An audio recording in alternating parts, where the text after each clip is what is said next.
What's up guys? Another kwento na naman. Habang nagsusulat ako ng sarili kong love story ng alas 5 ng madaling araw, actually kulang pa ako sa tulog dito. Kaya nung napunta ko sa Facebook at nag-scroll down ng ilang minuto, may isang familiar na animator na kilala ko at nandito sila sa isla namin. At mapapawat is going on ka talaga dito. Kaya nung nakita ko ang post niya ay meron daw art market na gaganapin sa SMX SM Bacolod na tinatawag nilang Patrons of the Arts Regionals na mangyayari bukasan. When there's no one left to leave at this coffee table, learning I'm okay alone. No one across from me, still I'm not feeling gone. Yeah, it's kinda stable, just me sitting with my soul. Guess I'm finding peace. Parang sumali ka na din sa sa event na ito, pero iikot lang ako dun. Pero ang goal ko dito ay makamayan ang nag-iisang animator na pupunta dito. At kilala niyo naman siya sa thumbnail, di ba? Kaya try to meet him up. Like the steam from what I hold, but they fade just like the heat, and I'm left with me and me. Maybe I was scared before, now I don't feel that anymore.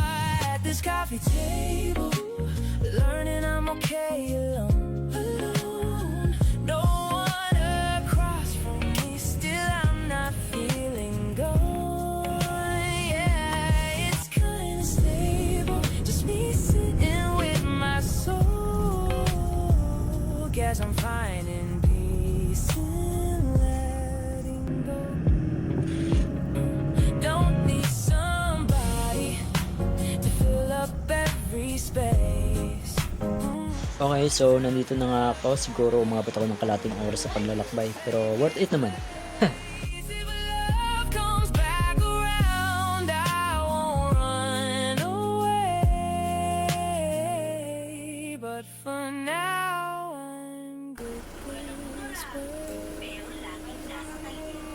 At this coffee table, finally I feel at home. No one. Boom! Nakarating na nga ako sa SM. Dumating ako mga bandang 9. Kaso mga bandang 10 ay magbubukas sila. Ang galing!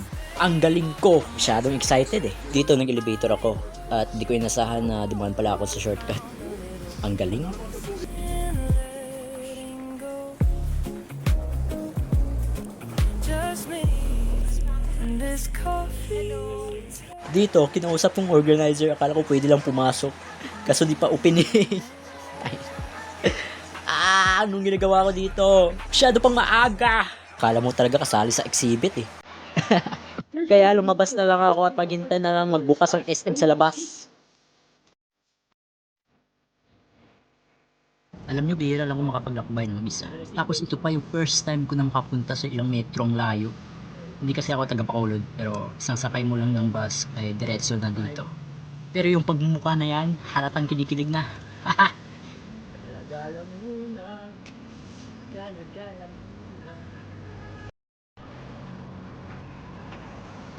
Yes po. Ito po yung ginagamit ko mag-vlog all the time. Partida, may tripod pa. And next time, makaipon ako ng camera lang kayo. Joke lang. Makaipon ako ng vlogging camera.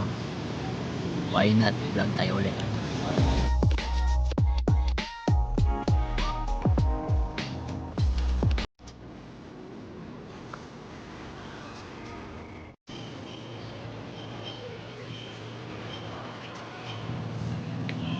At sa wakas, bubukas na rin ang SM. I'm coming for you, idol!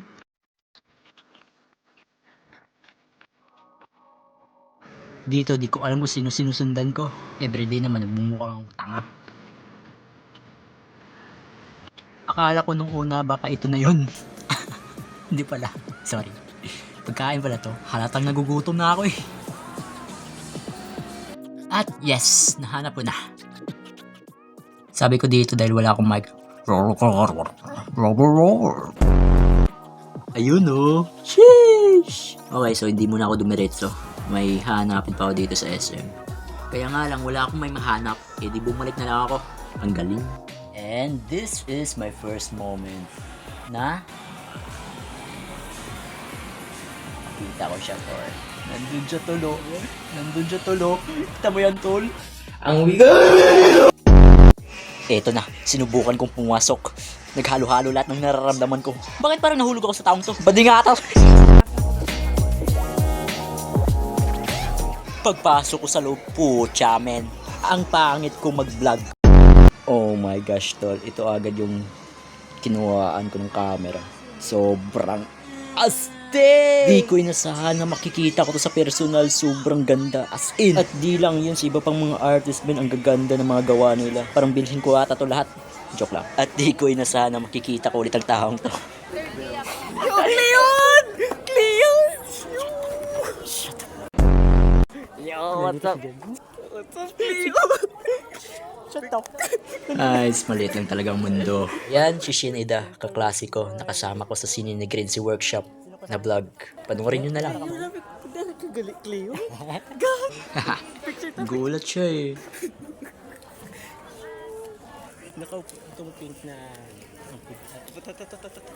At yun nga, nag-iikot na ako. Pero una sa lahat, hindi naman sa naligaw ko dito. Talagang pinatakas ko lang sarili ko sa safe zone o sa bahay. Para mag-enjoy mag-isa, lumakbay mag-isa, o matuklasan ng mga bagay na di ko pa naranasan sa mundong napakagulo. Para maisulat na naman ako sa pahinang ng buhay ko. And now you're telling me is this enough? Hell no! Just let me go! In short, I'm making memories in my life, you know? At yun nga, pinakilala na ako ni Shed sa mga kasama niya. Papo daw. Char. Joke. Men, ba't gano'n ang gaganda na gumawa? Kumantala yung akin, pamana lang. Joke lang.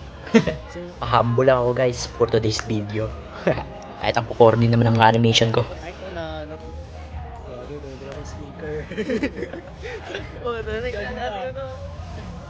Hindi naman siya bakala.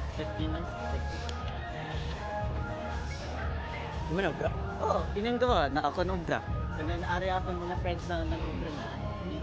Wow, nakaka-proud naman. Pero may kwento ako. Nakaraang December, before Christmas Day, nag-exhibit din kami. Nag-vlog din ako doon kaso hindi ko natuloy na i-edit. At dinilit ko na lang. Pasensya na po. Pero nung araw na yon, talagang pinaldo niya yung ilan na stickers ko, men. Sobrang grateful ako sa taong to. At first time ko gumawa ng ganyan. At yung iba kinuha ko lang sa Pinterest.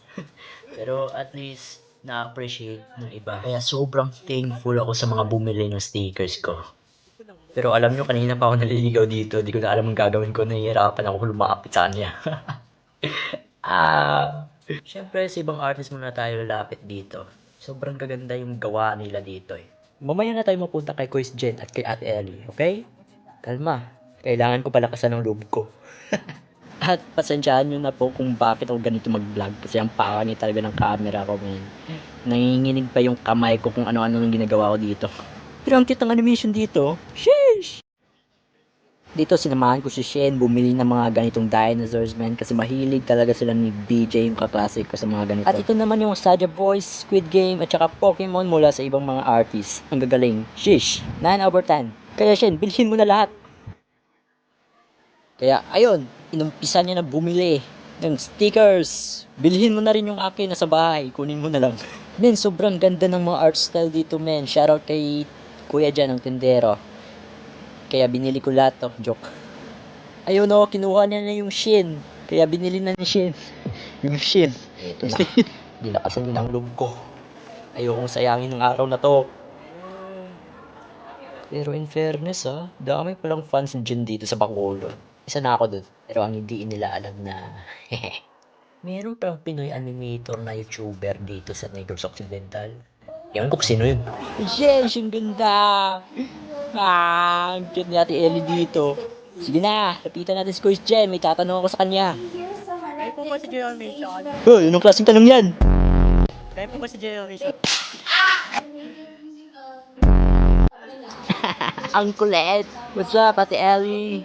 Grabe, sa honor to see their faces. Dati hanggang nood lang ako sa kanila. Ngayon nandito na sila sa harapan ko. Nanaginip ba ako? Pasampal na. Only 1,300 pesos lang naman yung mga flashes nila, guys. And yung ibang mga merchandise nila ay mura na. Ito sa punto na to, nagdadalawang isip kung bibilhin ko ba ito o hindi. Ayoko lang naman ipahiya yung sarili ko dito kasi low budget lang ako. Pero sayang naman, sana kinuha ko yung microphone ko para may konting interview lang naman sana ako sa kanila dalawa. So, yun nga. Bad trip. Pero may mga katanungan ako sa kanila off-cam. Alam nyo anong tinanong ko sa kanila? Ayun, di ko na maalala. Joke. Ano kung pwede kami magkasama sa isang animation? Or magka-collab? Pero not for now kasi sobrang busy nila ngayon at sobrang busy ko din. Okay? Maybe soon. Hanggang tumanda naman ako maging animator, posible pa na makasama ko yung ibang animators dito sa Pilipinas o sa buong mundo. Kung mangyari man, kasalanan nila lahat to. Kasi sila nag-inspired sa akin papunta sa animation industry na ito. So yun nga, the goal is success. Sumakses si Dagul. You used to call me on my cell phone. Late night when you need my. Okay, iba muna tayo. Dito nilibang ko yung sarili ko sa pakikinig. Our preserved specimens. Yeah, I can tell. We have our yellow-headed, Yellow-headed. our orange tarantula, reticulated python. This is actually our native python. So this is the The bigger- the Burmese is an exotic snake from Myanmar. But this one is the very large, the very snake that we have here. The native, the actual native. Just hiding away. Hiding away in the leaf litter. They're literally. So, Mga lakwang bata ang babla kanila. Okay, dito naman sa puntong ito, CR muna ako. So yun nga, bumalik nga ako sa venue. Tapos umihi. Pucha, di ko na mapigilan yung sarili ko dun. Hanggang ngayon, nahihirapan pa rin ako makipag-interact sa mga artist dito. Kaya ayun, napaihi na lang. Buhay introvert nga naman. And at this point ay sinusubukan kong i-complete yung task na ito. Kung saan ay bibili ka daw ng ilan ng mga merchandises to all artist exhibits sa isang section like A, B, C hanggang E. Pag umabot ng 100 pesos yung nabili ng each section ay pipirma sila sa task na ito. Pag natapos mo na lahat ng task ay bibigyan ka nila ng papremyo. At yun na, di ko tinapos dahil kukulang yung budget ko. Pero as long na nandito ako, nag-enjoy pa rin ako kakaikot. Kaso nga lang nalobat yung camera ko. Hindi yung tablet yung pumalit. Sayang kasi kung hanggang doon na lang yung vlog ko.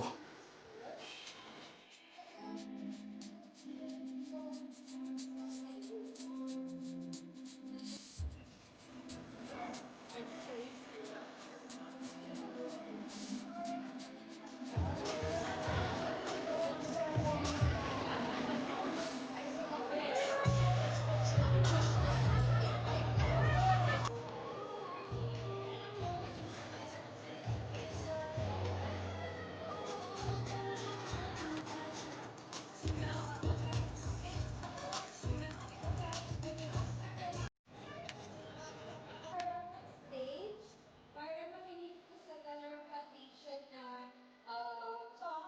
And also color yung coloring pages na meron.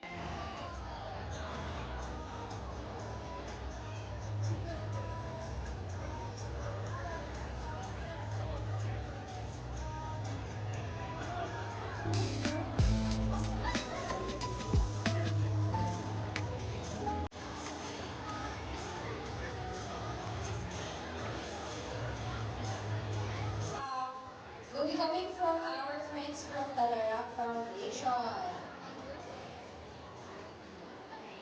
So I will be inviting you in front of the stage. Okay, so ito pala yung first time ko experience na gumamit ng XP Pen tablet.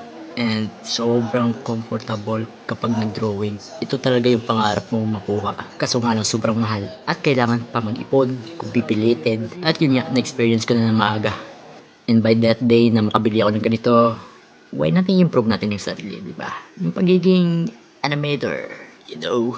Shoutout sa mga left-handed people, kalawete people, na katulad ko. Okay, para sa mga viewers at mga subscribers ko dyan, patuloy lang sa pangarap. Kung hindi para sa inyo, pero gustong gusto nyo talaga, pipilitin nyo. Diba? Daming way na matupad ito. Katulad nito, unexpected ko na makita si Jen sa at personal. Sila ni Ate Ellie Bali. Sorry. Pangarap ko talaga sila na makita sa personal and to interact with them. Since pandemic pa talaga ako nanonood sa kanila guys. Sila ni Pepe San, Bon Animation, Jen, El, Ashiro, etc. Dami. Kaya ako naging animator dahil sa kanila, di ba? I'm so glad na natupad ang ilan ng mga pangarap ko dito. At sana sa susunod na mga ganitong event ay ayoko na sanang palampasin pa. Okay. Parang din ako ng pagod sa kakaikot sa loob. Pero nag-enjoy talaga ako, man. Oh my God! Okay, round 3. Pagkatapos nito, uuwi na ako. Woo! Hindi ako sa naiinggit. Inspiration ko ito. Na balang araw na maging katulad din ako kanila ni Jen sa ganitong exhibit of arts. Bakit? Bakit nga ba? Bakit nga ba sasali ako sa mga ganito? Dahil gusto ko rin ma-experience na magkaroon ng merchandises. At sana daming bumili in the future. Hey guys! Pabili ulit! Pabili ulit! Babalik? Remembrance! Oh, wala na akong barya. Sorry. Siguro, dalawahin mo na. Dalawin ko guys. Next time ko lang bilhin yung flash ah. Kulang budget eh. Ano kunin mo? Dalawa. Dalawa. 180 plus 180. Doon. Ito na nga ang huling pagkikita namin ni Jen Animation kasi uuwi na ako. Ay wow, may plano pang magpaalam. Close friends yarn. Nagpaalam naman ko sa kanila, nagpaalam ako kay Shen, sa mga kaibigan nila. At yun nga, it was the best experience of all time na makita ko sila. Man, dito na nga magtatapos ang ating paglalakbay sa Patrons of the Arts Regional Summer Bacolod. Okay, last na tanong kay Kuis Jen bago ako alis. Kuis Jen, last na lang. Ano masasabi mo sa mga aspiring animators? Enjoyin nyo lang. Okay? Huwag masyadong isipin yung views, mga followers. Basta follow your heart. Ayun, gawin nyo yung anong sinasabi ng puso nyo. Oh! Let's go! Thank you guys! Yeah.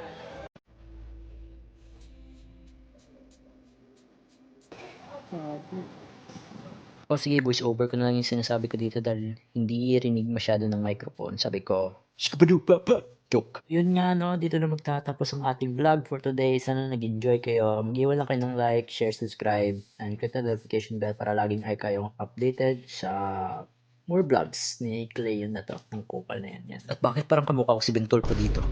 At oo nga pala, abangan nyo ang Acoustic Feelings Episode 1 sa another channel ko na Clay Animation. Lumabas na po ang teaser niyan. Yun lang, sayonara. Peace out!